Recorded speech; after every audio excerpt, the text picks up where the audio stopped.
আসসালামু আলাইকুম সম্মানিত ভিউয়ার্স, আপনারা সবাই কেমন আছেন? আশা করি সবাই ভালো আছেন। এই যে আমাদের 440% পুকুর, এই পুকুরে রমজান মাসে 800-900 গ্রামের মাছ পালানো হয়েছিল 14,000। মাশাআল্লাহ, আলহামদুলিল্লাহ। বর্তমানে 1100 1 কেজি 1100 গ্রাম হয়েছে। এই যে 14,000 মাছ পালানো হয়েছিল। বর্তমানে 8 বস্তা করে 16 বস্তা খাবার দেওয়া হইতেছে। এই যে পানির কালারও মাশাআল্লাহ অনেক সুন্দর আসছে। পানির কালার, প্রচন্ড বাতাস।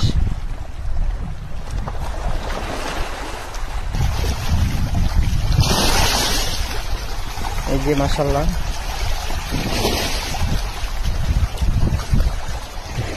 বর্তমানে 8 বস্তা করে 16 বস্তা খাবার দেওয়া হইতেছে। সকালে 8 বস্তা, বিকেল 8 বস্তা।